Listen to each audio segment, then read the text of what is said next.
अस्सलाम वालेकुम फ्रेंड्स, आप देख रहे हैं मेरा यूट्यूब चैनल ज़ही टीवी शो। दोस्तों, आज की सबसे बड़ी खबर, शाहिद अफरीदी ने अपनी बेटी की जो मंगनी है वो बिल्कुल जी सच्ची बात है। आप नेट पे देख रहे हैं, हर तरफ यही बात की जा रही है।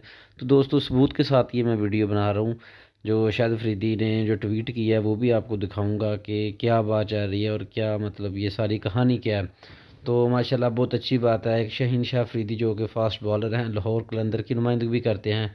जी, शाहिद अफरीदी का ये ट्वीट जो आपके सामने है, बिल्कुल यही ट्वीट उन्होंने किया है। उन्होंने कहा, जी Shaheen family approach my family for my daughter, both families are in touch. ठीक है, उन्होंने कहा आपस में ये जो फैमिलीज़ हैं दोनों राब्ते में हैं और मैं उसको नेक ख्वाहिश का तमन्नाओं का इज़हार किया।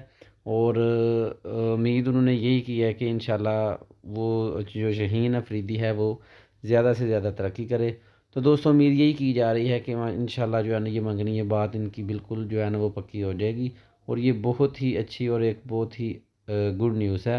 तो दोस्तों, मेरे चैनल को सब्सक्राइब और लाइक कर दें प्लीज़, शुक्रिया।